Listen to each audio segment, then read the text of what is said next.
नमस्कार, आप देख रहे हैं आपरो राजस्थान और मैं हूं आपके साथ जागृति खंतवाल।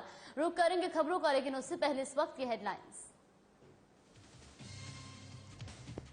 जयपुर में धूमधाम से मनाया जा रहा है श्याम बाबा का जन्मदिन। भक्त मना रहे श्याम का जन्मदिन, जगह जगह हो रहे भजन कीर्तन।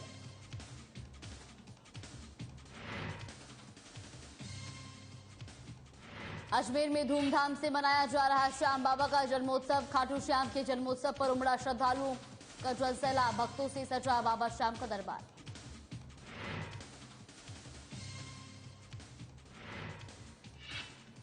राजस्थान महिला आयोग ने किया अस्पताल का औचक निरीक्षण। अध्यक्ष रेहाना रियाज ने जताया अस्पताल खामियों पर नाराजगी, अस्पताल व्यवस्था को सुधारने का दिया निर्देश। बीकानेर में जिला कलेक्टर ने सुनी आमजन की समस्याएं। चिरंजीवी योजना के तहत पंजीयन का किया आह्वान, पंजीकरण करने वालों को दिया जाएगा स्मार्टफोन।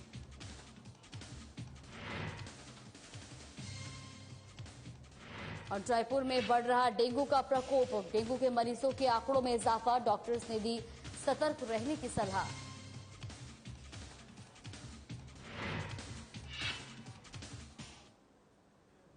खबरों में आगे बढ़ते हैं। देव उठनी एकादशी के साथ आज बाबा श्याम का जन्म दिवस मनाया जा रहा है। हर साल खाटू श्याम जी में बाबा श्याम का जन्मोत्सव बड़ी धूमधाम से मनाया जाता है।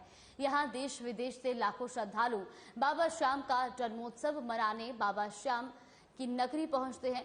केक काटकर बाबा श्याम को भोग लगाते हैं और रात भर भजन कीर्तन का दौर चलता है। इस दिन श्रद्धालु श्याम प्रभु को 56 प्रकार के मिष्ठानों एवं केक का भोग लगाकर बधाई देते हैं। इस दिन कस्बे की सभी धर्मशालाएं श्याम भक्तों से आबाद रहती हैं। तो वैसे बाबा श्याम का जन्मोत्सव कृष्ण जन्माष्टमी पर धूमधाम से मनाया जाता है, लेकिन देव उठनी एकादशी पर भी बाबा श्याम का जन्मोत्सव मनाने की श्रद्धालुओं में सालों पहले परंपरा शुरू हो गई है, जो आज तक जारी है।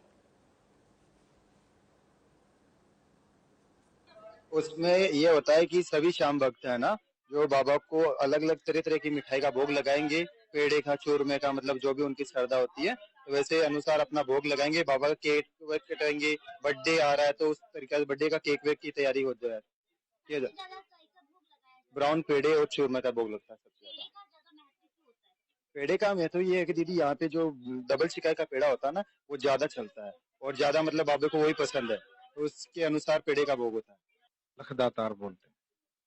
ये हमेशा जो भी भक्त की कोई भी मनोकामना होती है वो अरदास लगा करके जाते हैं और उसकी मनोकामना जरूर पूरी होती है।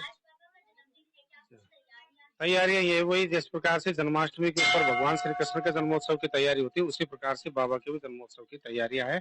सुबह से कई भक्त अपना अपना केक लेके आ रहे हैं, काट रहे हैं, और जो हमारी मंदिर कमेटी है उनकी तरफ से भी 5 किलो का केक बनाया है, वो दोपहर में आएंगे और शाम को कटेंगे। आज के मावा मिश्री, मावा मिष्ठान, दूध से निर्मित जो भी वस्तुएं हैं सबका भोग लगेगा, केवल अन्न का भोग नहीं लगेगा, क्योंकि एकादशी है आज। एकादशी के दिन बाबा का भी व्रत रहता है, उस दिन अन्न का भोग नहीं लग पाता है। हाँ, बाबा का जन्मदिन मना रहे हैं। कल से ही हमने भी श्रृंगार कराया है, बाबा की विशेष तैयारी करी है, साफ सफाई, पर्दे वगैरह सारे नए लगाए हुए हैं और सब केक काट रहे हैं। सुबह से ही शाम तक केक कटेंगे और बाबा का जन्म उत्सव बड़ी धूमधाम से मनाया जाएगा। यहाँ से हमारी यात्रा जाती है खाटू श्याम जी के लिए। हाँ, और यहाँ पे मावा मिश्री का अन्न का भोग नहीं लगता है, फलार का भोग लगता है, एप्पल वगैरह लगता है, बनाना का लगता है। आज यहाँ से यात्रा जाती है, इसलिए भजन का नहीं, छोटी ग्यारस के लिए अपने भजन होते हैं, बड़ी को यहाँ से यात्रा जाती है। वैसी खबर पर ज्यादा जानकारी के लिए स्टेट हेड प्रवीण भार्गव हमारे साथ जुड़ गए। प्रवीण, सबसे पहले आपसे जानना चाहेंगे कि खाटू श्याम की क्या मान्यता है, क्यों इन्हें इतना माना जाता है? जागृति में सबसे पहले आपको खाटू श्याम जी के बारे में बता देना चाहूंगा कि ये द्वापर युग में इनको वरदान मिला था भगवान श्री कृष्ण से। जब महाभारत का युद्ध चल रहा था तब ये बर्बरिक के नाम से जाना जाते थे। इनका परिचय मैं आपको बता देना चाहता हूँ जागृति आपको, कि ये जो है महाबली जो भीम है उनके पुत्र, घटोत्कच के पुत्र हैं और ये द्वापर युग से हैं। और द्वापर युग से है, महाभारत के समय ये श्री कृष्ण को मिले थे और वहां पर युद्ध के दौरान ये युद्ध जिताने के लिए जो कौरवों की तरफ से लड़ाई करने के लिए जा रहे थे। इनकी एक अपनी गाथा है यहाँ पर, लेकिन राजस्थान में जिस हिसाब से खाटू श्याम जी को बताया जाता है, खाटू श्याम जी भगवान कृष्ण के बराबर ही माने जाते हैं। जी जिस हिसाब से हम जन्माष्टमी का त्योहार मनाते हैं, उसी तरह से खाटू श्याम जी का भी जन्मोत्सव यहाँ मनाया जाता है। अब खाटू श्याम जी जो है पहले बर्बरिक के नाम से थे, लेकिन इनको भगवान कृष्ण के नाम से वरदान मिला हुआ है, तो इसी के चलते आज इनको खाटू श्याम जी कहा जाता है। राजस्थान में एक अलग इनकी मान्यताएं होती हैं, तो लोग दूर दूर से इनके दर्शन करने के लिए आते हैं। जैसे जैसे कलयुग में इनकी मान्यता बढ़ती गई, वैसे वैसे आज पूरे भारत में खाटू श्याम जी से लोग दर्शन करने के लिए पधार रहे हैं। जागृति खाटू श्याम जी का एक उत्सव का एक अलग मनमोहक दृश्य देखने को मिलेगा। आज 2 दिन से लोग यहाँ पर आकर रुके हुए हैं और यहाँ पर केक काटे जा रहे हैं, पटाखे फोड़े जा रहे हैं, उत्सव मनाए जा रहे हैं। जागृति जी प्रवीण, ये भी जानना चाहेंगे क्या कुछ तैयारियां आज रहेंगी बाबा के जन्म दिवस की? तैयारियों के लेकर अगर बात की जाए तो खाटू श्याम जी मंदिर में 2 दिन पहले से ही सारी साजो सजावट की गई थी।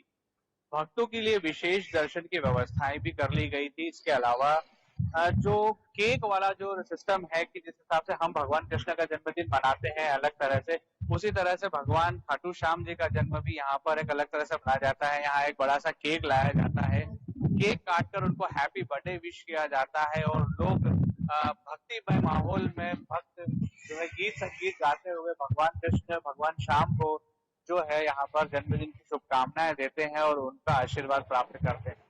इसके अलावा यहाँ पर पुलिस प्रशासन और जो मंदिर प्रशासन है, उन्होंने भी अपनी जो व्यवस्थाएं हैं पूरी कर दी थी। इसके अलावा जो मंदिर के प्रशासक हैं, एसडीएम है, उन्होंने भी जानकारी दी थी कि जितनी भी व्यवस्थाएं है दर्शनालुओं को लेकर, उनको सारी व्यवस्थाएं करने का जायजा लेकर उन्होंने बताया है कि सारी व्यवस्थाएं सिस्टमेटिक तरीके से की गई है। कोई भी अप्रिय या किसी प्रकार की कोई बात ऐसी नहीं आएगी सामने जिससे किसी दर्शन करने वाले व्यक्ति को या किसी को कोई परेशानी का सामना करना पड़े। जागृति जी प्रवीण, और साथ ही साथ बाबा श्याम को कलयुग का अवतार माना जाता है, इसके पीछे क्या विशेष है? जी प्रवीण, सुन पा रहे हैं आप? जो है कलयुग के अवतार बाबा श्याम को माना जाता है, इसके पीछे क्या विशेष है? देखिए, ये जो मान्यता है ये कलयुग में ही नहीं, द्वापर युग से चली आ रही है। जब महाभारत का युद्ध चल रहा था तब ये बर्बरिक नाम से जाने जाते थे और ये महाभारत में कौरवों को युद्ध जिताने, कौरवों की तरफ से युद्ध लड़ने के लिए जा रहे थे। तभी भगवान कृष्ण को ये रास्ते में मिले और भगवान कृष्ण ने इनकी परीक्षा ली और भगवान की ये परीक्षा में पास हुए और भगवान कृष्ण ने इनसे कुछ कहा ऐसा कि अपनी गर्दन काट के अपनी भक्ति का परिचय दो, तो इन्होंने अपनी गर्दन काट के भगवान कृष्ण को सौंप दी थी और भगवान कृष्ण इनसे बहुत प्रसन्न हुए और भगवान कृष्ण ने कहा था कि ये जो आपकी गर्दन का जो धड़ है, ये यहाँ सीकर जिले के खाटू श्याम रिंगस में स्थापित होगा और तुम कलयुग में श्याम के नाम से जाने जाओगे। जी बिल्कुल प्रवीण, बहुत बहुत धन्यवाद आपका हमारे साथ जुड़ने के लिए और तमाम जानकारी हम तक पहुंचाने के लिए। श्री नांदेश्वर महादेव मंदिर विकास समिति द्वारा, जहां आपको बता दें कि मंदिर पर खाटू श्याम वाले बाबा का जन्मोत्सव और अन्नकूट महोत्सव धूमधाम और हर्षोल्लास से मनाया जा रहा है, तो वहीं इस अवसर पर मंदिर को आकर्षक रूप से सजाया गया और महिला मंडल द्वारा संकीर्तन का भी आयोजन किया गया। वहीं आज शाम को महाआरती के बाद मावे का केक काटकर ठाकुर श्री के अन्नकूट का भोग लगाकर अन्नकूट का प्रसाद वितरित किया जाएगा।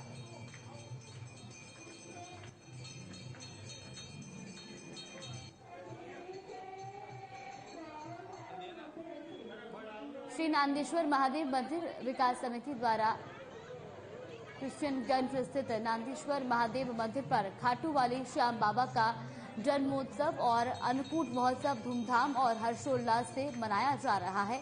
वहीं इस अवसर पर मंदिर को आकर्षक रूप से सजाया गया और महिला मंडल द्वारा संकीर्तन का भी आयोजन किया गया। तो वहीं आज शाम को महाआरती के बाद मावे का केक काटकर ठाकुर जी के अन्नकूट का भोग लगाकर अन्नकूट का प्रसाद वितरित किया जाएगा।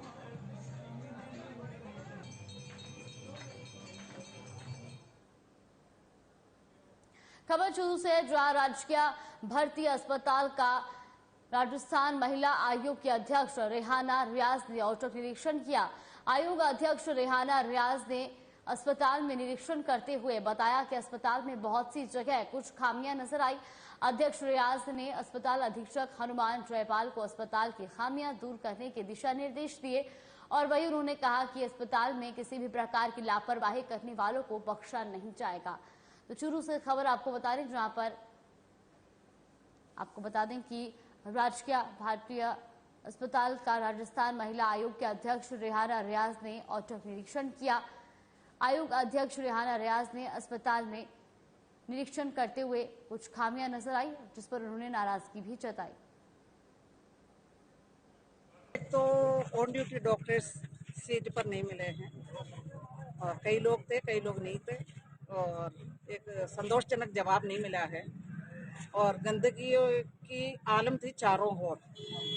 बायो वेस्ट भी इकट्ठा रखे हुए हैं कि पता नहीं किस काम क्या काम आएगा, उसका निस्तारण नहीं हो रहा है। ये डेली बेसिस पर होना चाहिए क्योंकि अस्पताल में लोग ठीक होने के लिए आते हैं और बीमार होकर जाने की स्थिति आ गई और गंदगी का आलम बहुत ज्यादा है और साफ सफाई शौचालय का तो ऐसे बुरी हाल है कि कोई स्वस्थ आदमी या कोई भी कोई मजबूरी में भी जाना पसंद नहीं करेंगे। जो शौचालय की बात करते हैं, साफ सफाई की बात करते हैं और हमारे मुख्यमंत्री जी चाहते हैं कि लोगों को फायदा मिले, अस्पतालों में जाकर के साफ सफाई रखें बहुत अच्छी तरह से और डॉक्टर उनके केयर करें और उसके मुताबिक जैसे एक्सपेक्टेशंस थी वैसे जिला मुख्यालय की हॉस्पिटल है वैसे हमने पाया नहीं है। आप राजस्थान में फिलहाल के लिए बस इतना ही। आप बने रहिए हमारे साथ। नमस्कार।